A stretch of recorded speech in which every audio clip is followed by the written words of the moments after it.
تو تم ایک مجرم تنظیم کے لیے کام کرتے ہو، تم پہلے تو ایسے نہیں تھے۔ ڈاکٹر قاضی نے ایک طویل سانس لیتے ہوئے کہا، ہم سائنسدان ہیں، ایم ایچ حکومت کے لیے اسلحہ بنائیں یا کسی مجرم تنظیم کے لیے؟ اسلحہ تو بہرحال استعمال ہی ہوتا ہے، اسی لیے میری نقطۂ نظر سے اس سے کوئی فرق نہیں پڑتا۔ البتہ حکومت ہمیں وہ کچھ نہیں دے سکتی جو تنظیمیں دیتی ہیں، اسی لیے تم میری مانو تو پورا تعاون کرو۔ تم جو چاہو گے تمہیں مل جائے گا، عزت، دولت، شہرت، جو تم چاہو، ڈاکٹر ریچارڈ نے کہا۔ ڈاکٹر ریچارڈ، تم بہت عرصے تک میرے قریب رہے ہو، اسی لیے تم میری فطرت کو اچھی طرح جانتے ہو۔ میں کسی صورت بھی کسی مجرم یا مجرم تنظیم کا کام نہیں کر سکتا، کیونکہ میں اپنے ضمیر پر بوجھ نہیں ڈالنا چاہتا۔ موت تو بہرحال آنی ہی ہے، اگر 2-4 سال بعد کی بجائے آج آ جائے گی تو اس سے کوئی فرق نہیں پڑتا۔ اس لیے میں اس فارمولے کے سلسلے میں تمہاری کوئی مدد نہیں کر سکتا، ڈاکٹر قاضی نے کہا۔ تو ڈاکٹر ریچارڈ نے بے اختیار ایک طویل سانس لیا۔ میں جانتا ہوں کہ تم انتہائی ضدی طبیعت کے مالک ہو، اب چاہے تمہارے جسم کی بوٹیاں کیوں نہ اڑا دی جائیں تو تم تعاون نہیں کرو گے، اسی لیے میرا خیال ہے کہ اب تمہارا خون تبدیل کرنے کی بھی ضرورت نہیں، کیونکہ اگر تم زندہ بچ بھی گئے تب بھی تم پر تشدد بیکار ہوگا۔ ڈاکٹر ریچارڈ نے بے اختیار طویل سانس لیتے ہوئے کہا۔ تو پھر کیا کرو گے؟ ڈاکٹر قاضی نے کہا۔ یہی بات سوچ رہا ہوں کہ کیا کروں اور کیا نہ کروں۔ یہاں سے تم زندہ باہر نہیں جا سکتے اور یہاں رہ نہیں سکتے۔ اب ایک ہی صورت ہے کہ میں اپنے چیف کو کہہ دوں کہ تم ہلاک ہو گئے ہو اور پھر تمہیں اپنے پاس چھپا کر رکھ لوں۔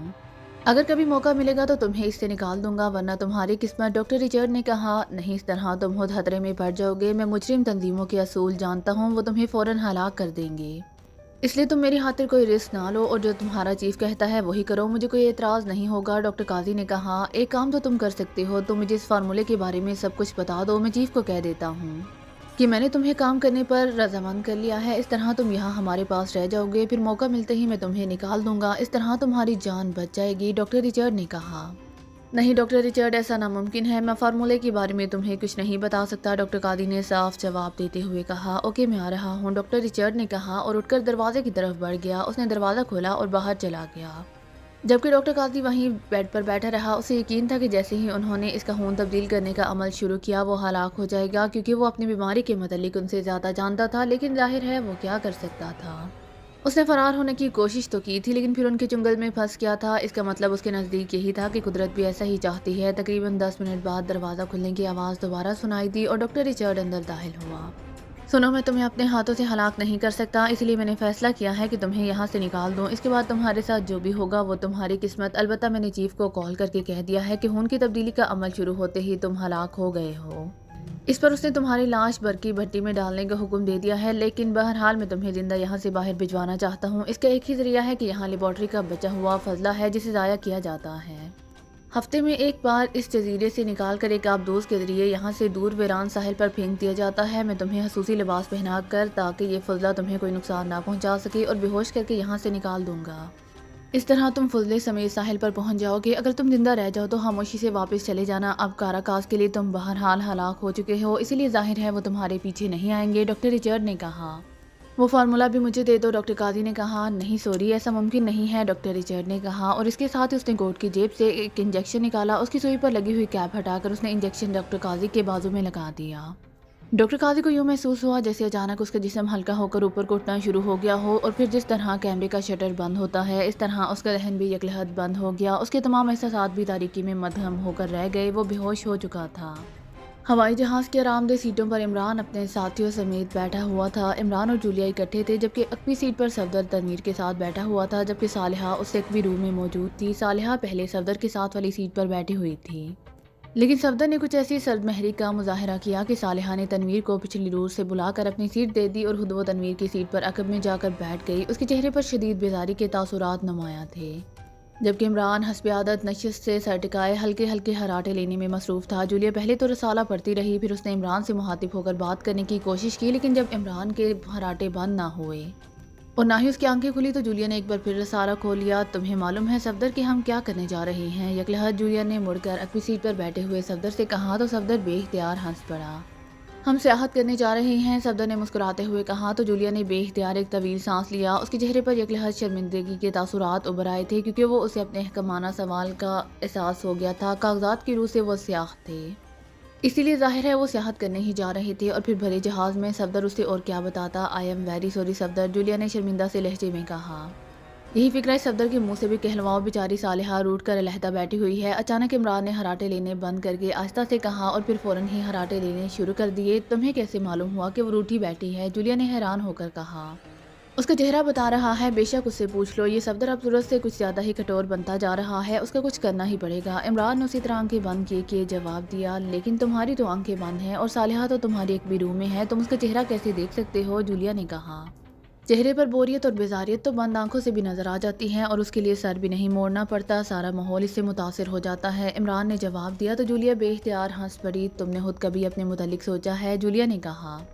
ہاں کیوں؟ اچانک عمران نے آنکھیں کھول کر سیدھے ہوتے ہوئے کہا۔ اس کا انداز ایسا تھا جیسے جولیا نے انتہائی اہم بات کر دی ہو۔ کیا سوچا ہے؟ جولیا نے مسکراتے ہوئے کہا۔ یہی کہ میں حقیر، فقیر، پرتقصیر، او سوری، بے تقصیر۔ عمران نے بولنا شروع کر دیا۔ بس بس کافی ہے، اب تم دوبارہ آنکھیں بند کر لو اور ہراٹے لینا شروع کر دو۔ نان سینس، جولیا نے جھلائے ہوئے لہجے میں کہا۔ ہم تو بہرحال حکم کے غلام ہیں، جیسے کہو، عمران نے بڑے سعادت مندانہ لہجے میں کہا اور نشست سے سر ٹکا کر آنکھیں بند کر لیں۔ عمران صاحب، اچانک عقب سے صفدر کی آواز سنائی دی۔ تم سے بات نہیں ہو سکتی کیونکہ تم بے وفا، سنگ دل اور کٹور آدمی ہو۔ عمران نے اسی طرح آنکھیں بند کیے جواب دیا۔ اور تمہارا اپنے متعلق کیا خیال ہے؟ کیا تم صفدر سے کم ہو؟ جولیا نے پھٹ پڑنے والے لہجے میں کہا۔ او کیا ہوا مس جولیا، آپ تو ناراض ہو رہی ہیں؟ صفدر نے کہا۔ اس نے پھر کوئی بکواس کی ہوگی، تنویر کی غسیلی آواز سنائی دی۔ اپنا تعارف کرایا تھا، تم اپنا کرا دو، شاید جولیا کو پسند آ جائے۔ عمران نے آنکھیں کھول کر گردن موڑتے ہوئے کہا۔ تو صفدر بے اختیار ہنس پڑا۔ عمران صاحب، آپ ہاں مجھ پر الزام لگا رہے ہیں، میں نے تو صالحہ کو کچھ نہیں کہا۔ وہ ہوتی اٹھ کر تنویر کی جگہ بیٹھ گئی ہے۔ صفدر نے کہا۔ تمہاری یہ بات بتا رہی ہے کہ تمہارے دل میں چور موجود ہے، عمران نے مسکراتے ہوئے کہا۔ یہ باتیں بعد میں ہوتی رہیں گی، البتہ آپ نے ابھی تک یہ نہیں بتایا کہ ہم کاٹلی کے دارالحکومت ماکیا کیا کرنے جا رہے ہیں۔ صفدر نے کہا۔ وہ شاید موضوع تبدیل کرنا چاہتا تھا۔ ابھی تم نے خود ہی جولیا کو بتایا ہے اور اب خود مجھ سے پوچھ رہے ہو، عمران نے مسکراتے ہوئے کہا۔ پھر اس سے پہلے کہ کوئی بات ہوتی، اچانک ایک ایئر ہوسٹس ہاتھ میں کارڈلیس فون پیس اٹھائے عمران کے قریب آ کر رک گئی۔ آپ کا نام علی عمران ہے جناب، ایئر ہوسٹس نے کہا۔ ہاں ابھی تک تو یہی نام ہے، عمران نے مسکراتے ہوئے جواب دیا۔ تو ایئر ہوسٹس مسکرا دی۔ آپ کی کال ہے، ایئر ہوسٹس نے مسکراتے ہوئے کہا اور فون پیس عمران کی طرف بڑھا دیا۔ عمران نے فون پیس لیا تو ایئر ہوسٹس واپس چلی گئی۔ عمران نے فون آن کیا اور اسے کان سے لگا لیا۔ علی عمران بول رہا ہوں، عمران نے سنجیدہ لہجے میں کہا۔ ڈاکن بول رہا ہوں جناب، دوسری طرف سے مؤدبانہ آواز سنائی دی۔ ہاں کیا بات ہے، کیوں کال کی ہے؟ عمران نے پوچھا۔ جناب، ایئرپورٹ پر آپ کی آمد کی اطلاع برانگ تک پہنچ گئی ہے اور اس نے اپنے زیر کنٹرول تمام جزیروں پر ریڈ الرٹ کر دیا ہے، ڈاکن نے کہا۔ ڈاکٹر کے بارے میں کچھ معلوم ہوا ہے؟ عمران نے پوچھا۔ نہیں جناب، میں کوشش کر رہا ہوں، ڈاکن نے جواب دیا۔ اب برانگ کہاں ہے؟ کیا کراٹ میں ہے؟ عمران نے پوچھا۔ نہیں جناب، کراٹ تو وہ خصوصی طور پر جاتا ہے، اس نے اپنا ہیڈ کوارٹر کسی اور جزیرے پر بنایا ہوا ہے، ابھی تک اس بارے میں معلوم نہیں ہو سکا، ڈاکن نے کہا۔ پھر تمہیں کیسے پتہ چلا کہ میرے متعلق اسے اطلاع ملی ہے؟ عمران نے کہا۔ کراٹ کا انچارج لارسن ہے جناب، اسے ریڈ الرٹ رکھنے کا کہا گیا ہے، میں نے جب اس سے وجہ پوچھی تو اس نے بتایا کہ برانک نے اسے کہا ہے کہ پاکیزہ سیکرٹ سروس ان کے خلاف کام کر رہی ہے، ڈاکن نے جواب دیا۔ سی ایس کے بارے میں کچھ معلوم ہوا ہے؟ عمران نے پوچھا۔ جی ہاں، وہ یہاں ایک آدمی گارڈ سے ملے ہیں، پھر اس گارڈ نے ایک عورت مارسلا کو بلایا، اس کے بعد سی ایس صاحب مارسلا کے فلیٹ پر پہنچ گئے، اب وہاں سے وہ کسی نامعلوم مقام پر چلے گئے ہیں، میرے آدمی انہیں گم کر بیٹھے ہیں، ڈاکن نے کہا۔ گارڈ اور مارسلا کون ہے؟ عمران نے پوچھا۔ گارڈ یہاں کی ایک مچھلی پکڑنے والی فرم کا مالک ہے، ویسے اس کا زیر زمین دنیا سے کوئی تعلق نہیں ہے، البتہ مارسلا کے بارے میں اتنا معلوم ہوا ہے کہ اس کا تعلق پہلے کاراکاز سے تھا، پھر یہ تعلق ختم ہو گیا، اب وہ یہاں کے ایک ہوٹل میں ملازم ہے اور بس، ڈاکن نے جواب دیا۔ یہاں پہنچنے سے پہلے برانک کے بارے میں معلومات حاصل کرو کہ وہ کہاں ہے، عمران نے کہا۔ یس سر، میں پوری کوشش کر رہا ہوں، دوسری طرف سے کہا گیا، اور عمران نے فون آف کر کے اسے ایک سائڈ پر رکھ دیا۔ یہ ڈاکن کون ہے؟ جولیا نے کہا۔ کاٹلی میں تمہارے چیف کا نمائندہ خصوصی، عمران نے جواب دیا۔ مشن کیا ہے؟ جولیا نے ہونٹ چباتے ہوئے کہا۔ وہاں چل کر بتاؤں گا، یہاں نہیں، عمران نے سنجیدہ لہجے میں کہا، اور ایک بار پھر آنکھیں بند کر کے اس نے سیٹ سے سر ٹکا لیا، اور پھر کاٹلی کے دارالحکومت پہنچنے تک وہ اسی حالت میں رہا۔ دارالحکومت پہنچتے ہی عمران اپنے ساتھیوں سمیت ایک ہوٹل میں منتقل ہو گیا۔ ہاں اب بتاؤ کیا کیس ہے؟ جولیا نے بیٹھتے ہی کہا۔ کیس ویس کچھ نہیں ہے، بس ویسے ہی رقم کی ضرورت تھی، اسی لیے میں نے تمہارے چیف کو چکر دیا اور یہاں آ گئے، یہاں 2-4 روز تک گھومیں گے پھریں گے، سیاحت کریں گے، پھر واپس چلے جائیں گے اور مجھے چیک مل جائے گا، اور بس، عمران نے کہا۔ اور وہ ڈاکن نے جو تمہیں فون پر بتایا ہے، کیا وہ بھی سیاحت کا ہی حصہ ہے؟ جولیا نے کاٹ کھانے والے لہجے میں کہا۔ اب کچھ نہ کچھ تو ڈرامہ بہرحال کرنا ہی پڑتا ہے، آخر تمہارے چیف کو بھی تو چکر دینا ہے، عمران نے ہنستے ہوئے کہا۔ بکواس مت کرو، سیدھی طرح بتا دو، جولیا نے غراتے ہوئے کہا۔ عمران صاحب، اس ڈرامے کی پوری تفصیل ہی بتا دیں، صفدر نے مسکراتے ہوئے کہا۔ عمران صاحب، آخر آپ ہم سے مشن کے بارے میں باتیں چھپاتے کیوں ہیں؟ کیا آپ کا خیال ہے کہ ہم اعتماد کے قابل نہیں؟ صالحہ نے کہا۔ واہ کیا خوب نتیجہ نکالا ہے، واہ اسے کہتے ہیں ذہانت، کہ آدمی جلدی سے نتیجے تک پہنچ جائے، عمران نے کہا۔ تو صالحہ بے اختیار ہنس پڑی۔ آپ ہنس کیوں رہے ہیں؟ صالحہ نے یک لحظ صفدر سے مخاطب ہو کر غسیلے لہجے میں کہا۔ ہاں یہ بات واقعی قابل غور ہے، مقام تو رونے کا ہے اور یہ صاحب ہنس رہے ہیں، حیرت ہے۔ عمران نے کہا پلیز عمران صاحب میں آپ کی عزت کرتی ہوں، آئندہ آپ مجھ پر طنز نہیں کریں گے۔ یکلہت صالحہ نے بگڑے ہوئے لہجے میں کہا کیا ہو گیا ہے تمہیں صالحہ، کیا تم ہوش میں ہو؟ جولیا نے صالحہ سے بگڑتے ہوئے کہا ایک منٹ حالات بگڑتے جا رہے ہیں، ابھی تنویر صاحب میدان میں نہیں کودے، اگر وہ کود پڑے تو پھر تیسری جنگ عظیم شروع ہو جائے گی، اسی لیے پہلے کافی منگوا لیں پھر باتیں ہوں گی۔ عمران نے کہا اور ریسیور اٹھا کر اس نے روم سروس والوں کو کمرے میں کافی بھیجنے کا کہہ دیا۔ مس صالحہ آپ کے بگڑنے کی وجہ کیا ہے؟ کیا مجھ سے کوئی غلطی ہو گئی ہے؟ صفدر نے صالحہ سے مخاطب ہو کر کہا نہیں، بلکہ مجھ سے غلطی ہو گئی تھی کہ میں تمہارے ساتھ بیٹھ گئی تھی، تم نے جو رویہ میرے ساتھ روا رکھا ہے میں اس رویے کی عادی نہیں ہوں، صالحہ نے اسی طرح بگڑے ہوئے لہجے میں کہا۔ آئی ایم ویری سوری میں صالحہ، میں نے دانستہ ایسا کوئی رویہ آپ کے ساتھ نہیں رکھا، لیکن اس کے باوجود اگر آپ کو میرا رویہ اچھا نہیں لگا تو میں معافی چاہتا ہوں، صفدر نے کہا اوکے ٹھیک ہے، ویسے میں بھی آئندہ خیال رکھوں گی، صالحہ نے اس بار مسکراتے ہوئے کہا۔ اب شاید صفدر کے بعد میری باری ہے، مجھے تو ہاتھ جوڑ کر معافی مانگنی پڑے گی، چلو ایسا کرتے ہیں میں معافی مانگ لیتا ہوں اور ہاتھ تنویر جوڑ لے گا۔ عمران نے کہا میں کیوں جوڑ لوں گا، میرا کیا تعلق؟ تنویر نے خلاف توقع مسکراتے ہوئے کہا واہ اسے کہتے ہیں خوش نصیبی، تعلق بھی نہیں رہا، واہ اس کا مطلب ہے کہ میدان صاف، رکیب روسیہ اور سوری روس سفید فرار ہونے پر مجبور ہو گیا ہے۔ عمران نے کہا شٹ اپ، بکواس نہیں کرو ورنہ مار کھاؤ گے، جولیا نے کہا ورنہ میں رو دوں گی۔ عمران نے کہا تم باز نہیں آ سکتے بکواس کرنے سے، بہرحال آپ بتاؤ کہ مشن کیا ہے؟ جولیا نے کہا کافی آ لینے دو پھر باتیں ہوں گی۔ عمران نے کہا اسی لمحے دروازے پر دستک ہوئی۔ یس کم ان، عمران نے کہا اور دروازہ کھلا اور ایک ویٹرس ٹرالی دھکیلتی ہوئی اندر داخل ہوئی، اس نے ٹرالی پر موجود کافی کے برتن میز پر لگانے شروع کر دیے۔ اور کوئی ڈیمانڈ سر؟ ویٹرس نے مسکراتے ہوئے کہا ٹھیک ہے بس، عمران کے بولنے سے پہلے جولیا نے تیز لہجے میں کہا اور ویٹرس ٹرالی دھکیلتی ہوئی واپس چلی گئی جبکہ جولیا نے کافی تیار کرنا شروع کر دی۔ ہاں تو دوستو، میں نے پہلے جو کچھ کہا ہے وہ واقعی درست ہے، اصل مشن کیپٹن شکیل کے ذمہ ہے اور وہ اس مشن پر کام کر رہا ہے، ہم لوگ تو ہانہ پوری کے لیے آئے ہیں، میرا مطلب ہے مقصد صرف چیک لینا ہے۔ عمران نے اپنے سامنے رکھی ہوئی کافی کی پیالی سے گھونٹ بھرتے ہوئے کہا کیپٹن شکیل کو کھیلا بھیجنے کی کوئی خاص وجہ ہے عمران صاحب؟ صفدر نے کہا ہاں تمہارے چیف کا خیال ہے کیونکہ یہ مشن سمندری جزیروں پر مکمل ہونا ہے اور کیپٹن شکیل کا تعلق نیوی سے رہا ہے، اسی لیے کیپٹن صاحب زیادہ بہتر انداز میں مشن مکمل کر سکتے ہیں۔ بیچارہ کیپٹن شکیل، عمران نے کہا تو سب چونک پڑے۔ بیچارہ کا کیا مطلب؟ جولیا نے حیران ہو کر کہا بین الاقوامی مجرم تنظیم کے سمندر کے اندر موجود جزیرے جن میں زبردست حفاظتی انتظامات اور مقابلے پر صرف کیپٹن شکیل گنجی کیا دھوئے گی اور کیا نچوڑے گی؟ عمران نے منہ بناتے ہوئے کہا ایسی کوئی بات نہیں، اگر چیف نے کیپٹن شکیل پر اعتماد کیا ہے تو کیپٹن شکیل بہرحال اس اعتماد پر پورا اترے گا، جولیا نے کہا اور صفدر اور تنویر دونوں نے جولیا کی بات کی تائید کر دی۔ فی الحال تو وہ مارسلا کے اعتماد پر پورا اتر رہا ہے، آگے آگے دیکھیے کیا ہوتا ہے، عمران نے کہا۔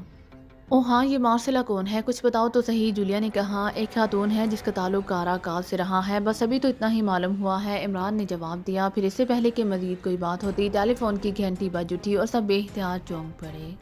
یہاں کس نے فون کرنا ہے؟ جولیا نے حیرت بھرے لہجے میں کہا یہ کمرے تمہارے چیف نے اپنے ایجنٹ صاحب کے ذریعے بک کرائے ہوئے ہیں، عمران نے مسکراتے ہوئے کہا اور جولیا نے اس بات میں سر ہلا دیا۔ عمران نے ہاتھ بڑھا کر ریسیور اٹھا لیا جبکہ جولیا نے ہاتھ بڑھا کر لاؤڈر کا بٹن پریس کر دیا۔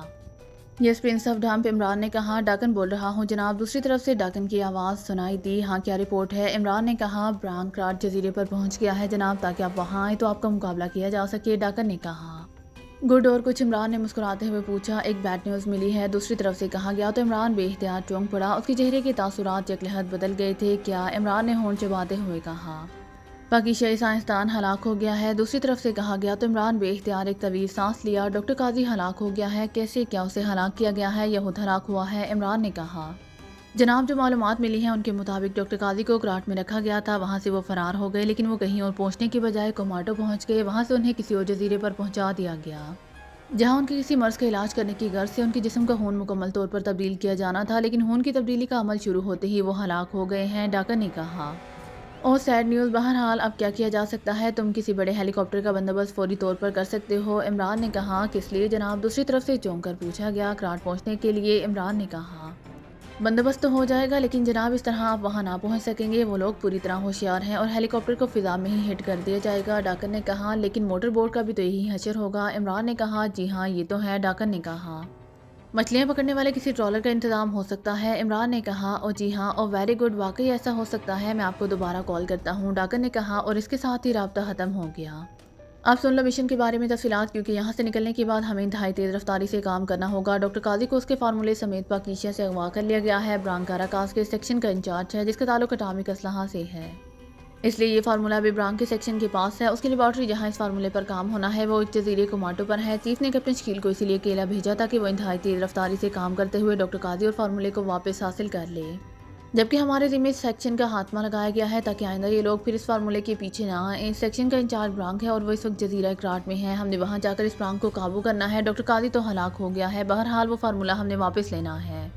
اگر کیپٹن شکیل فارمولہ واپس حاصل کرنے میں کامیاب ہو گیا تو پھر ہم اس سیکشن کو ختم کر کے واپس چلے جائیں گے۔ اگر کیپٹن شکیل ناکام رہا تو پھر برانک کے ذریعے ہم خود اس فارمولے کے لیے کام کریں گے۔ انتہائی باوسائل اور فعال تنظیم ہے اور انہوں نے اپنے جزیروں پر انتہائی سخت حفاظتی انتظامات کر رکھے ہیں۔ پہلے میرا خیال تھا کہ ہم ہیلی کاپٹر کے ذریعے وہاں اتر جائیں گے اور پھر جو ہوگا دیکھا جائے گا، لیکن ڈاکا نے درست کہا ہے کہ چونکہ انہیں ہماری آمد کا علم ہو گیا ہے اور وہ ہماری طرف سے پوری طرح ہوشیار ہیں، اس لیے وہ ہیلی کاپٹر کو فضا میں ہی تباہ کر سکتے ہیں۔ اب دوسری صورت یہ ہے کہ مچھلیاں پکڑنے والے کسی ٹرالر کے ذریعے ہم وہاں پہنچیں اور ظاہر کریں کہ یہ راستہ بھٹک کر ادھر آ نکلے ہیں، پھر آگے جیسے بھی سچویشن ہو ویسے ہی کام کریں۔ اس لیے آپ سب لوگ تیار ہو جائیں، جیسے ہی ٹرالر کا بندوبست ہوا فوراً ہم روانہ ہو جائیں گے۔ اس مشن پر کام انتہائی تیز رفتاری سے ہونا ہے، عمران نے اس بار انتہائی سنجیدہ لہجے میں کہا اور سب نے اس بات میں سر ہلا دیے۔ کیا کیپٹن شکیل سے رابطہ نہیں ہو سکتا تاکہ معلوم تو ہو کہ وہ کیا کر رہا ہے؟ صفدر نے کہا نہیں، اس سے رابطہ اس کے لیے خطرناک بھی ہو سکتا ہے کیونکہ ہمیں نہیں معلوم کہ وہ کس سچویشن میں ہوگا۔ ویسے کیپٹن شکیل سمندر کا جوزف ہے، اس لیے اس کی فکر کرنے کی ضرورت نہیں ہے، عمران نے کہا تو سب بے اختیار ہنس پڑے۔ سمندر کا جوزف، یہ کیا بات ہوئی؟ صالحہ نے حیران ہوتے ہوئے کہا جس طرح جنگل میں پہنچتے ہی جوزف کے حواس زیادہ تیز ہو جاتے ہیں، اس طرح سمندر میں پہنچتے ہی کیپٹن شکیل کے حواس بھی تیز ہو جاتے ہیں، اسی لیے وہ سمندر کا جوزف ہے، عمران نے وضاحت کرتے ہوئے کہا اور صالحہ بھی اس بار بے اختیار ہنس پڑی۔ سرخ رنگ کی جیپ خاصی تیز رفتاری سے ساحلی ریت پر دوڑتی ہوئی آگے بڑھی چلی جا رہی تھی۔ ڈرائیونگ سیٹ پر ایک مقامی نوجوان بیٹھا ہوا تھا، جبکہ سائیڈ سیٹ پر مارسلا تھی اور رکبی سیٹ پر کیپٹن شکیل کریمی میک اپ میں بیٹھا ہوا تھا۔ جیپ کے آخر میں نیچے فرش پر سیاہ رنگ کا ایک بیگ رکھا ہوا تھا۔ یہ 0 پوائنٹ کہاں ہے؟ کیپٹن شکیل نے مارسلا سے مخاطب ہو کر پوچھا۔ بالکل ویران ساحلی علاقہ ہے، وہاں سائنسی فضلہ پھینکا جاتا ہے، اسی لیے ادھر کا کوئی رخ نہیں کرتا کیونکہ عام طور پر یہ خیال ہے کہ اس فضلے کی وجہ سے یہ سارا زہریلا علاقہ ہو چکا ہے، اس لیے مجرم اس جگہ کو استعمال کرتے ہیں، مارسلا نے جواب دیا اور کیپٹن شکیل نے اس بات میں سر ہلا دیا۔ جیپ مسلسل دوڑتی رہی، پھر تقریباً 2 گھنٹے کے طویل اور تھکا دینے والے سفر کے بعد ڈرائیور نے جیپ روک دی۔ میڈم آگے آپ کو پیدل چلنا ہوگا کیونکہ آگے فضلے کا علاقہ ہے اور جیپ اگر وہاں پہنچ گئی تو اس کے ٹائروں سے فضلہ چمٹ کر واپس دارالحکومت پہنچ جائے گا اور یہ خطرناک ہوگا، ڈرائیور نے مارسلا سے کہا۔ اوکے اب تم واپس جا سکتے ہو، مارسلا نے کہا اور جیپ سے نیچے اتر آئی۔ عقبی دروازے سے کیپٹن شکیل بھی نیچے اتر آیا، اس نے وہ تھیلا اٹھایا ہوا تھا جو عقبی سیٹ کے پیچھے موجود تھا اور ڈرائیور نے جیپ موڑ دی اور واپس چلا گیا۔ اب ہمیں یہاں گارڈ کا انتظار کرنا ہوگا یا آگے جانا ہوگا؟ کیپٹن شکیل نے کہا یہاں تو گھاٹ نہیں ہے، گھاٹ آگے ہے اور موٹر بوٹ گھاٹ پر ہی ساحل کے قریب آ سکتی ہے، یہاں نہیں، یہاں تو وہ ریت میں پھنس جائے گی، مارسلا نے کہا تو کیپٹن شکیل ہنس پڑا۔ تم ہنستے کیوں ہو؟ کیا میں نے کوئی غلط بات کہی ہے؟ مارسلا نے حیران ہو کر کہا نہیں، میں اس بات پر ہنسا ہوں کہ میری آدھی زندگی اس مندر میں گزری ہے اور تم مجھے ایسی ابتدائی بات بتا رہی ہو جو شاید عام آدمی کو بھی معلوم ہو۔ میں نے یہ بات اس لیے کی تھی کہ میرا خیال تھا کہ گارڈ بھی ہماری طرح جیپ پر آئے گا اور موٹر بوٹ علیحدہ آئے گی، کیپٹن شکیل نے کہا تو مارسلا بے اختیار ہنس پڑی۔ وہ دونوں اب پیدل ہی آگے بڑھے چلے جا رہے تھے، اب واقعی وہاں بڑے بڑے کنٹینرز پڑے ہوئے نظر آ رہے تھے جس میں سے سائنسی فضلہ نکل کر باہر بکھرا ہوا تھا۔ وہ دونوں فضلے سے بچتے ہوئے آگے بڑھ رہے تھے۔ کیا تم شادی شدہ ہو؟ اچانک مارسلا نے کہا تو کیپٹن شکیل بے اختیار چونک پڑا۔ نہیں، کیوں؟ کیپٹن شکیل نے چونک کر پوچھا۔ کیوں کا جواب تو تم نے بتانا ہے، تم صحت مند ہو، وجیح اور خوبصورت نوجوان ہو، اس وقت تو تم میک اپ میں ہو، لیکن مجھے یقین ہے کہ تمہارا اصل چہرہ بھی خوبصورت ہوگا، پھر تم نے شادی کیوں نہیں کی؟ مارسلا نے مسکراتے ہوئے کہا میرا جس سرکاری ایجنسی سے تعلق ہے اس میں شادی کرنا ممنوع ہے، کیپٹن شکیل نے جواب دیا۔ او تو یہ بات ہے، لیکن بہرحال دوستی تو ہوتی رہتی ہوگی، مارسلا نے ہنستے ہوئے ایک خاص لہجے میں کہا۔ نہیں، ہم مشرقی لوگ مغرب کی طرح دوستیاں نہیں کرتے، ہماری اپنی روایات بھی ہیں اور ہمارے دین نے بھی ہمیں ان دوستیوں سے منع کیا ہوا ہے، کیپٹن شکیل نے انتہائی سنجیدہ لہجے میں کہا۔ تو پھر کرتے کیا ہو؟ کس طرح زندگی گزارتے ہو؟ مارسلا نے ایسے لہجے میں کہا جیسے اسے یقین نہ آ رہا ہو کہ کوئی مرد عورتوں سے دوستی کے بغیر زندہ بھی رہ سکتا ہے۔ تمہاری سمجھ میں یہ بات نہیں آئے گی، اس لیے تم اس معاملے میں مزید غور نہ کرو، جس معاشرے میں تم رہ رہی ہو وہ ہمارے معاشرے سے یکسر مختلف ہے، کیپٹن شکیل نے جواب دیا۔ ارے یہ کیا فضلہ کے اندر حرکت ہو رہی ہے جیسے زندہ ہو گیا ہو، اچانک مارسلا نے چیختے ہوئے کہا تو کیپٹن شکیل بے اختیار چونک پڑا۔ حرکت ہو رہی ہے کہاں؟ کیپٹن شکیل نے ادھر ادھر دیکھتے ہوئے کہا اور پھر اس کی نظریں ساحل پر فضلے کے ایک بڑے ڈھیر پر پڑے ہوئے کنٹینر پر جم گئیں جس میں سے سائنسی فضلہ باہر نکل کر بکھرا ہوا تھا، جو کہ فضلہ پھینکتے ہوئے کنٹینر کو کھول دیا جاتا ہے تاکہ فضلہ اڑ کر پھیل کر اور ریت کے ساتھ مل کر ختم ہو جائے، اس لیے یہ کنٹینر بھی کھلا ہوا تھا اور فضلے میں واقعی آہستہ آہستہ حرکت ہو رہی تھی۔ او یہ کوئی چیز ہے، یہ کوئی زندہ چیز ہے، کیپٹن شکیل نے کہا اور تیزی سے اس طرف دوڑ پڑا۔ ارے ارے اسے ہاتھ نہ لگانا، یہ انتہائی زہریلے مادے میں لتھڑا ہوا ہے، مارسلا نے چیخ کر کہا، لیکن کیپٹن شکیل رکا نہیں اور آگے دوڑتا چلا گیا۔ مارسلا بھی اس کے پیچھے دوڑ رہی تھی۔ کیپٹن شکیل اس کنٹینر کے قریب پہنچ گیا اور وہ یہ دیکھ کر حیران رہ گیا کہ یہ پلاسٹک ٹائپ کا کافی بڑا سا تھیلا تھا جو فضلے کے ڈھیر میں دبا ہوا تھا اور اس میں حرکت ہو رہی تھی۔ او یہ تو کوئی جاندار ہے اور تھیلے میں بند ہے، کیپٹن شکیل نے کہا اور آگے بڑھنے لگا۔ مت ہاتھ لگاؤ، یہ انتہائی زہریلا ہوتا ہے، مارسلا نے چیختے ہوئے کہا، لیکن اسی لمحے کسی انسان کے کراہنے کی آواز سنائی دی۔ او اس میں تو کوئی زندہ انسان ہے، کیپٹن شکیل نے کہا، اور اس کے ساتھ ہی اس نے جیب سے ایک رومال نکالا اور اپنے ہاتھ پر اچھی طرح لپیٹا اور پھر ہاتھ بڑھا کر اس نے حرکت کرتے ہوئے تھیلے کو پکڑ کر گھسیٹنا شروع کر دیا۔ چند لمحوں بعد وہ اسے گھسیٹ کر سائنسی فضلے کے اس ڈھیر سے کچھ دور خالی جگہ پر لے آیا۔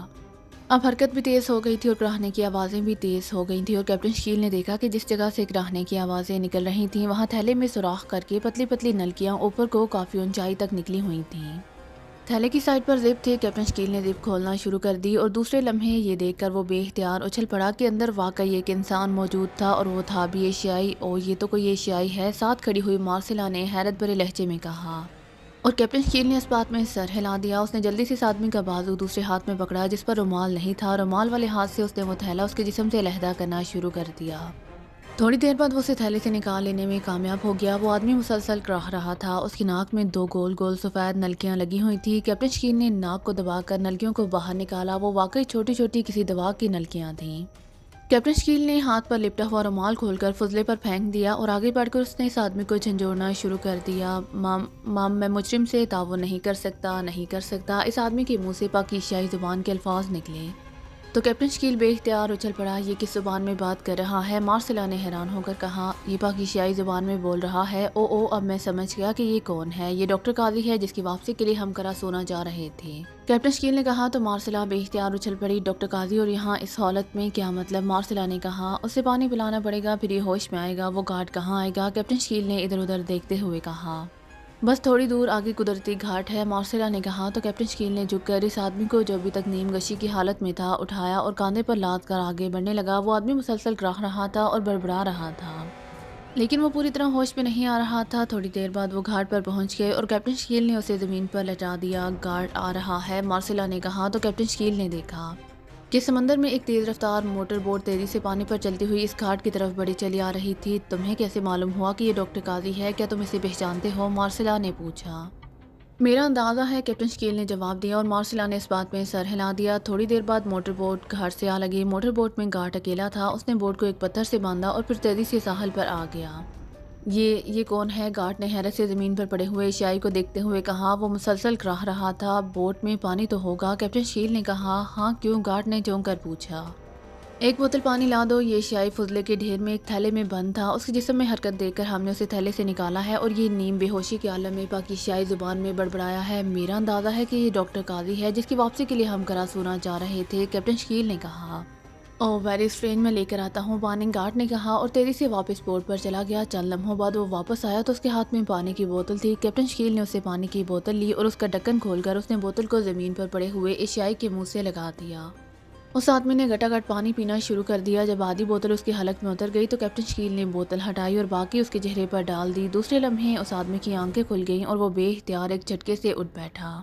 یہ میں کہاں ہوں؟ کون لوگ ہو تم؟ اس آدمی نے اس بار اس زبان میں بات کی تھی جس میں گارڈ اور مارسلا بات کر رہے تھے۔ تمہارا نام ڈاکٹر قاضی ہے اور تم پاکیزیائی سائنسدان ہو، کیپٹن شکیل نے پاکیزیائی زبان میں کہا تو وہ آدمی بے اختیار چونک کر کیپٹن شکیل کو دیکھنے لگا۔ تم یہ کون سی زبان بول رہے ہو؟ اس نے اٹھنے کی کوشش کرتے ہوئے کہا تو کیپٹن شکیل نے اسے بازو سے پکڑ کر اٹھ کر کھڑے ہونے میں مدد دی۔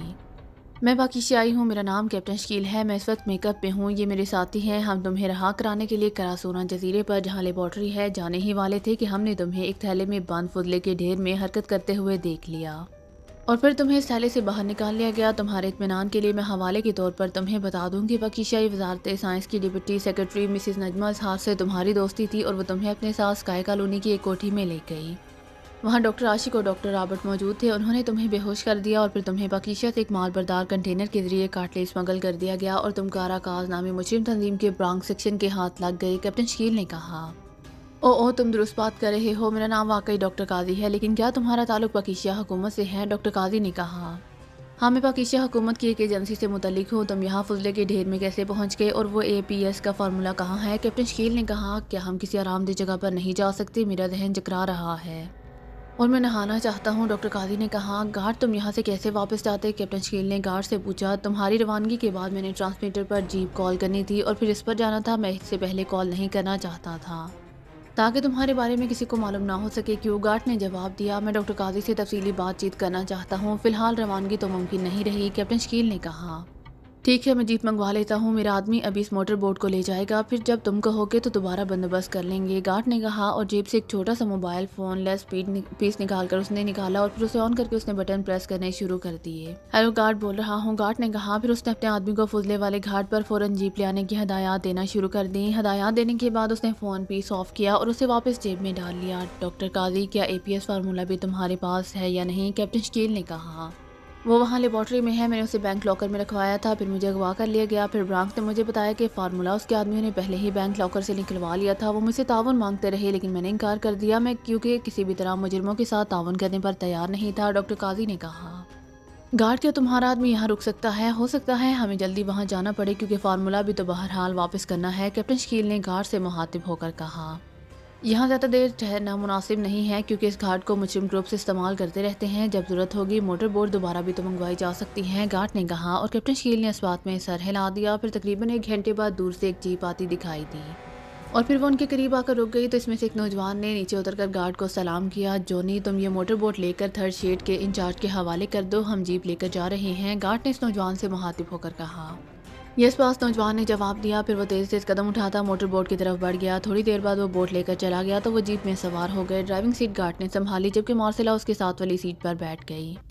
کیپٹن شکیل اور ڈاکٹر قاضی ایک بھی سیٹوں پر بیٹھ گئے۔ پھر تقریباً 1 گھنٹے کے سفر کے بعد وہ ایک کوٹھی میں پہنچ گئے۔ میں پہلے غسل کرنا چاہوں گا، ڈاکٹر قاضی نے کہا تو گارڈ نے اس بات میں سر ہلا دیا۔ پھر وہ اسے اپنے ساتھ لے کر ایک کمرے میں آیا۔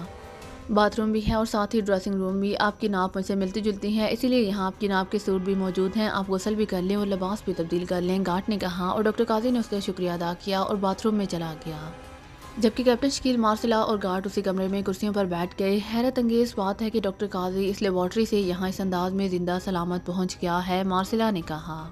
میرا خیال ہے کہ ڈاکٹر قاضی کو باقاعدہ ایک پلاننگ اور منصوبے کے تحت وہاں سے نکالا گیا ہے اور اس کا باقاعدہ انتظام کیا گیا ہے کہ وہ زندہ سلامت بچ جائے۔ اس کی ناک میں دوا کی 2 ٹکیاں بھی موجود تھیں جو شاید فضلے کے زہریلے اثرات کو ساتھ ساتھ ختم کرتی رہی ہیں، اور پھر اس سیلے کے اوپر ایسے سوراخ تھے جن میں اونچی نلکیاں موجود تھیں تاکہ ان نلکیوں کے سرے فضلے سے اوپر رہیں اور ڈاکٹر قاضی تک تازہ ہوا پہنچتی رہے۔ پھر یہ تھیلا کسی ایسے مادے کا بنا ہوا تھا جس پر فضلے کا کوئی اثر نہیں ہوتا ہوگا، اگر ہم وہاں اتفاقاً نہ پہنچتے تو بہرحال ڈاکٹر قاضی کو ہوش آ جاتا اور پھر وہ خود یہاں سے نکل کر شہر پہنچ جاتے، کیپٹن شکیل نے کہا اور گارڈ اور مارسلا دونوں نے اس بات میں سر ہلا دیے۔ لیکن ایسا کس نے کیا ہوگا اور اس انداز میں ڈاکٹر قاضی کو لیبارٹری سے نکالنے کی کیا وجہ ہو سکتی ہے؟ وہ اگر ڈاکٹر قاضی کو واپس ہی بھیجنا چاہتے تھے تو وہ دوسرے طریقے سے بھی تو بھیج سکتے تھے، مارسلا نے کہا۔ میرا اندازہ ہے کہ یہ کام لیبارٹری کے کسی ایسے آدمی نے کیا ہے جسے ڈاکٹر قاضی سے کسی وجہ سے ہمدردی تھی اور وہ کاراکاز کو بھی اس کی خبر نہیں ہونے دینا چاہتا ہوگا۔ بہرحال جب ڈاکٹر قاضی آئیں گے تو پھر ساری بات ہو جائے گی، کیپٹن شکیل نے کہا اور دونوں نے اس بات میں سر ہلا دیے۔ تھوڑی دیر بعد ایک ملازم ٹرے اٹھائے اندر داخل ہوا، ٹرے میں ہاٹ کافی کے برتن موجود تھے، اس نے برتن درمیانی میز پر رکھے اور واپس چلا گیا۔ اسی لمحے باتھ روم کا دروازہ کھلا اور ڈاکٹر قاضی باہر آ گئے۔ انہوں نے نیا لباس پہنا ہوا تھا جو ان کی جسم پر قدرے کھلا تھا لیکن بہرحال کام چل گیا تھا، البتہ اب ڈاکٹر قاضی کا چہرہ پہلے کی نسبت حشاش بشاش تھا۔ بہت شکریہ، میں پوری طرح سے اپنے آپ کو ٹھیک محسوس کر رہا ہوں، ڈاکٹر قاضی نے کرسی پر بیٹھتے ہوئے کہا۔ اسی لمحے مارسلا نے کافی کی پیالی ڈاکٹر قاضی کے سامنے رکھ دی جبکہ دوسری پیالیاں اس نے کیپٹن شکیل اور گارڈ کے سامنے رکھ دیں اور ایک پیالی اپنے سامنے رکھ کر وہ ڈاکٹر قاضی کی طرف متوجہ ہو کر بیٹھ گئی۔ ڈاکٹر قاضی، اب آپ پلیز تفصیل سے سب کچھ بتا دیں، کیپٹن شکیل نے کہا تو ڈاکٹر قاضی نے کافی سپ کرنے کے ساتھ ساتھ اسکائی کالونی کی کوٹھی میں بے ہوش ہونے سے لے کر دوبارہ ہوش میں آنے، برانک اور اس کے ساتھی سے ہونے والی بات چیت اور پھر اس جزیرے سے فرار ہونے اور موٹر بوٹ کا فیول ختم ہونے اور پھر ایک اور جزیرے پر پہنچنے، بے ہوش ہونے اور ہوش میں آنے پر ڈاکٹر ریچرڈ سے ملاقات کی پوری تفصیل بتا دی۔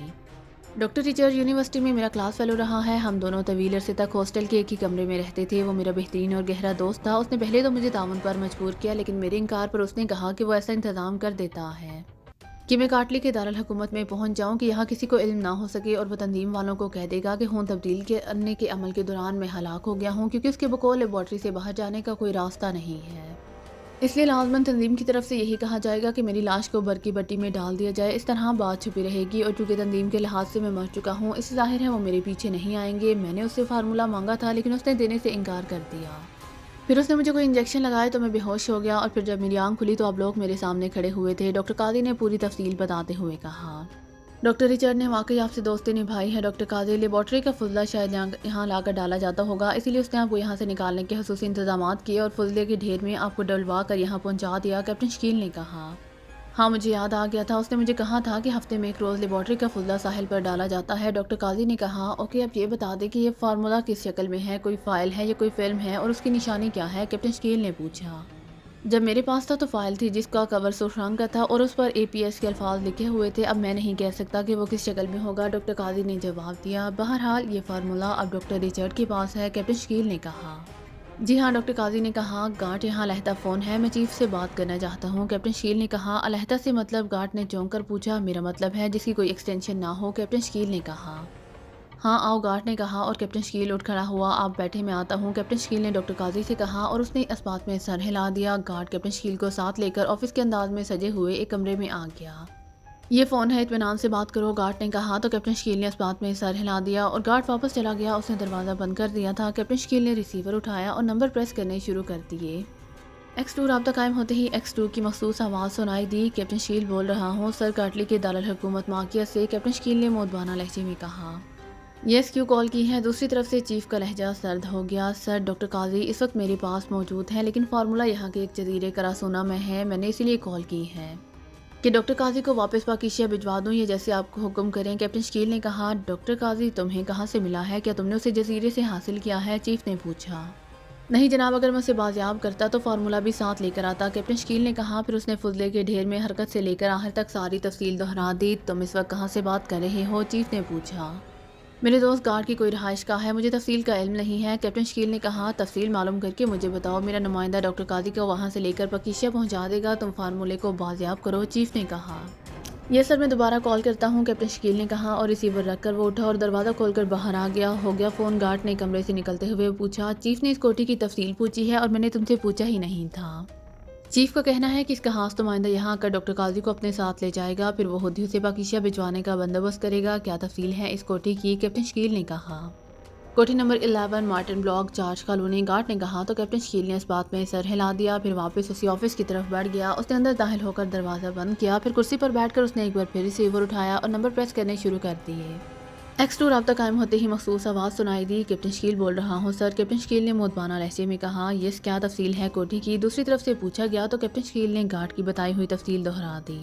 اوکے، میرا خاص نمائندہ ڈاکن وہاں پہنچ جائے گا، کوڈ APS ہوگا، تم نے اس سے نام پوچھنا ہے اور اس کے بعد ڈاکٹر قاضی کو اس کے ساتھ بھیج دینا ہے، چیف نے کہا۔ اگر آپ کہیں تو میں ڈاکٹر قاضی کا میک اپ کر دوں، کیپٹن شکیل نے کہا۔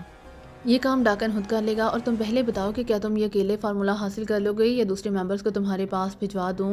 چیف نے کہا، میں اکیلا ہی مشن مکمل کر لوں گا باس، کیپٹن شکیل نے کہا۔ Okay, wish you good luck, دوسری طرف سے کہا گیا، اور اس کے ساتھ ہی رابطہ ختم ہو گیا۔ تو کیپٹن شکیل نے ریسیور رکھ دیا اور اٹھ کر کمرے سے باہر آ گیا۔ اس نے گارڈ کو ڈاکن کے بارے میں بتایا۔ ٹھیک ہے، میں گیٹ پر کہہ دیتا ہوں، گارڈ نے کہا، اور کیپٹن شکیل نے اس بات میں سر ہلا دیا۔ پھر وہ واپس اسی کمرے میں آ گیا جہاں ڈاکٹر قاضی اور مارسلا بیٹھے ہوئے تھے۔ میری چیف سے بات ہو گئی ہے، ابھی ایک آدمی یہاں آ رہا ہے، وہ آپ کو ساتھ لے جائے گا اور آپ کو باحفاظت پاکیشیا واپسی کا بندوبست کر دے گا۔ ہو سکتا ہے کہ وہ آپ کو چہرہ بدلنے کے لیے میک اپ وغیرہ کرے، تو آپ پریشان مت ہونا، کیپٹن شکیل نے ڈاکٹر قاضی سے مخاطب ہو کر کہا۔ تو ڈاکٹر قاضی نے اس بات میں سر ہلا دیا۔ پھر کچھ دیر بعد واقعی ایک نوجوان بتایا اور اس نے APS کے کوڈ دہرایا اور اپنا نام ڈاکن بتایا۔ تو کیپٹن شکیل نے ڈاکٹر قاضی کو اس کے ساتھ بھجوا دیا۔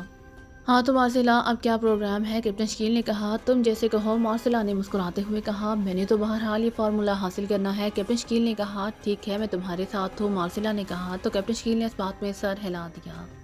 ڈاکن نے بہت دیر کر دی ہے ٹرالر کا انتظام کرنے میں، صفدر نے عمران سے مخاطب ہو کر کہا۔ وہ سب ہوٹل میں عمران کے کمرے میں موجود تھے، ہو سکتا ہے اسے مشکل پیش آ رہی ہو، بہرحال وہ کر لے گا انتظام، اتنا مجھے یقین ہے کیونکہ تمہارا چیف بہت کچھ دیکھ کر ہی کسی کو فورن ایجنٹ بناتا ہے، عمران نے مسکراتے ہوئے کہا، اور صفدر نے اس بات میں سر ہلا دیا۔ پھر اس سے پہلے کہ مزید کوئی بات ہوتی، میز پر رکھے ہوئے فون کی گھنٹی بج اٹھی۔ عمران نے ہاتھ بڑھا کر ریسیور اٹھا لیا۔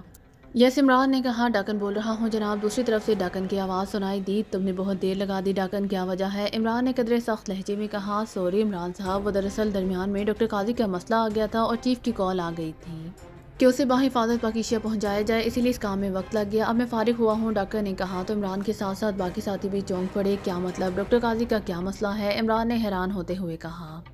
چیف کی کال آئی تھی کہ جاج کالونی کی کوٹھی نمبر 11 مارٹن بلاک میں ڈاکٹر قاضی موجود ہے، میں وہاں جا کر کوڈ APS بتاؤں اور اپنا نام لوں تو وہاں سے ڈاکٹر قاضی کو میرے ساتھ بھیج دیا جائے گا، میں اس کا میک اپ کر کے اور کاغذات تیار کر کے اسے پاکیزہ بھجوا دوں اور پھر چیف کو کال کر کے تفصیلات بتا دوں۔ چنانچہ میں وہاں گیا تو وہاں مارسلا گارڈ اور ایکریمی میک اپ میں APS صاحب موجود تھے اور ایک پاکیزہ بھی موجود تھا، یہ ڈاکٹر قاضی تھا، میں اسے ساتھ لے آیا اور پھر میں نے چیف کی ہدایات کے مطابق اس کی کاغذات کی تیاری کے انتظامات کیے۔ چند گھنٹوں بعد کاغذات مل جائیں گے تو میں اس کی واپسی کا انتظامات کروں گا، اس سلسلے میں دیر لگ گئی اور اب آپ سے بات کر رہا ہوں، ڈاکن نے تفصیل بتاتے ہوئے کہا۔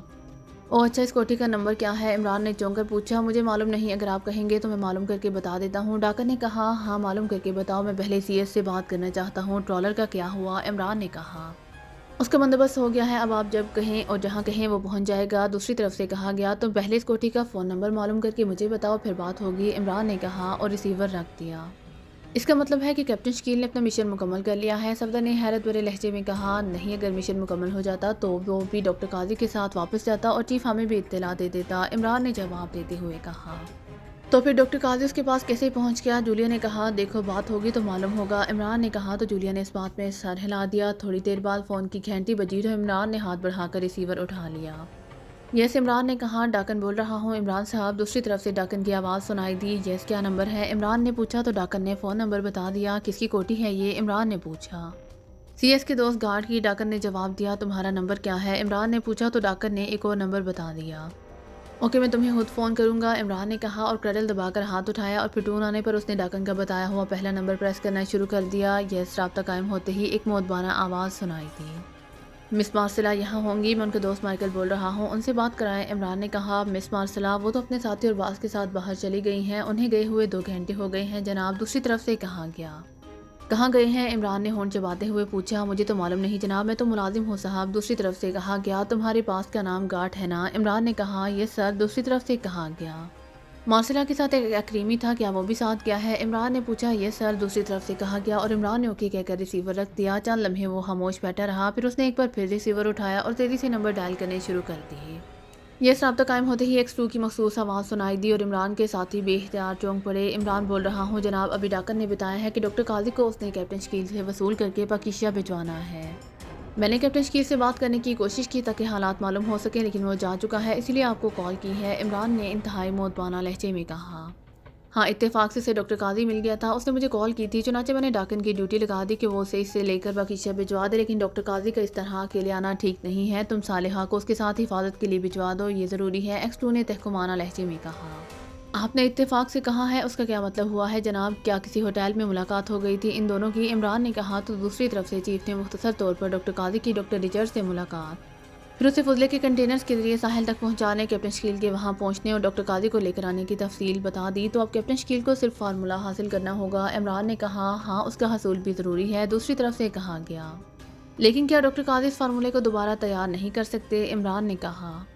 کر تو سکتا ہے، لیکن اس کے لیے طویل عرصہ چاہیے، لیکن ڈاکٹر قاضی کے بارے میں جو معلومات مہیا ہوئی ہیں اس کے مطابق ڈاکٹر قاضی کو جو خاص بیماری لاحق ہے، اس بیماری کا کوئی علاج نہیں ہے اور ڈاکٹر قاضی کسی بھی وقت انتقال کر سکتے ہیں۔ ویسے ڈاکٹروں نے بتایا کہ زیادہ سے زیادہ 1 سال تک وہ زندہ رہ سکتے ہیں، اس سے زیادہ نہیں، اور یہ 1 سال زیادہ سے زیادہ ہے، اس کی موت کسی بھی وقت ہو سکتی ہے، اسی لیے رسک نہیں لیا جا سکتا۔ چیف نے کہا۔ ٹھیک ہے جناب، میں صالحہ کو ساتھ بھجوا دیتا ہوں، عمران نے کہا اور ریسیور رکھ دیا۔ بڑا حیرت انگیز اتفاق ہوا ہے، لیکن صالحہ کے ساتھ یہ زیادتی ہے کہ یہاں آ کر اسے واپس بھجوا دیا جائے، جولیا نے منہ بناتے ہوئے کہا۔ ڈاکٹر ریچرڈ نے واقعی ڈاکٹر قاضی سے دوستی نبھائی ہے، ورنہ وہ یقیناً ہلاک ہو جاتا۔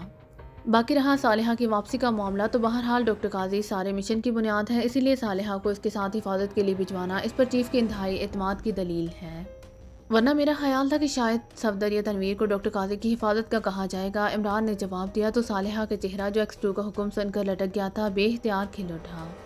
میں چیف کے اعتماد پر پورا اتروں گی، صالحہ نے کہا تو عمران سمیت سب بے اختیار مسکرا دیے۔ لیکن عمران صاحب، کیوں نہ ہم بھی کیپٹن شکیل کے پیچھے اس لیبارٹری میں ہی جائیں، برانک ہمیں وہیں ملے گا، صفدر نے کہا۔ برانک کی ذاتی طور پر اتنی اہمیت نہیں ہے، بلکہ اس کے اس پورے سیکشن کا خاتمہ کرنا ضروری ہے، ورنہ لامحالہ یہ لوگ فارمولہ حاصل کرنے کی کوشش کرتے رہیں گے اور یہ بھی ہو سکتا ہے کہ اس کی اطلاع سپر پاورز تک پہنچ جائے، تو پھر ان سپر پاورز کے ایجنٹ اس فارمولے کو حاصل کرنے کے لیے بھاگ پڑیں گے۔ بہرحال ایٹمی حملے سے موصل دفاع کا سسٹم سب سے انتہائی اہم ہے، اسی لیے چیف اس معاملے کو ہمیشہ کے لیے دفن کرنا چاہتا ہے، عمران نے جواب دیتے ہوئے کہا۔ لیکن برانک سیکشن کے ہاتھ میں سے یہ کارا کاز تو ختم نہیں ہو جائے گی۔ صفدر نے کہا کارا کاز تو ختم نہیں ہوگی، لیکن اصل بات اس لیبارٹری میں اس برانک سیکشن کی ہے۔ اگر یہ لیبارٹری اور یہ سیکشن ختم ہو گیا تو پھر آسانی سے یہ لیبارٹری دوبارہ نہیں بن سکتی۔ اس کے لیے طویل عرصہ بھی چاہیے اور انتہائی کثیر دولت بھی۔ اب تم خود دیکھو کہ پاکیزہ کے پاس بھی اس ٹائپ کی لیبارٹری نہیں ہے، اسے بھی شوگران میں سسٹم کو تیار کرانا پڑے گا۔ اسی لیے تم اندازہ لگا سکتے ہو کہ اس برانک سیکشن اور اس کی لیبارٹری کی کیا اہمیت ہے، اور دوبارہ اسٹیج پر پہنچنے کے لیے کارا کاز کو کتنا عرصہ لگے گا۔ تب تک یہ سسٹم تیار ہو کر نصب بھی ہو جائے گا، اور یہ بھی ہو سکتا ہے کہ چیف بعد میں ہمیں کارا کاز کے مکمل خاتمے کے بھی آرڈر دے دے، عمران نے کہا، اور صفدر نے اس بات میں سر ہلا دیا۔ ٹھیک ہے عمران صاحب، چیف واقعی بہت دور کی سوچتا ہے، صفدر نے کہا، اور عمران نے مسکراتے ہوئے اس بات میں سر ہلا دیا۔ پھر ریسیور اٹھا کر اس نے ڈاکن کے نمبر پریس کرنے شروع کر دیے تاکہ صالحہ کو ڈاکٹر قاضی کے ساتھ بھیجنے کے بارے میں احکامات دے دے۔ ٹیلی فون کی گھنٹی بجتے ہی میز کے پیچھے کرسی پر بیٹھے ہوئے برانک نے چونک کر سامنے رکھی ہوئی فائل سے سر اٹھایا اور ہاتھ بڑھا کر ریسیور اٹھا لیا۔ یس، برانک نے کہا، اسپیشل فون پر بات کریں باز، دوسری طرف سے مودبانہ لہجے میں کہا گیا۔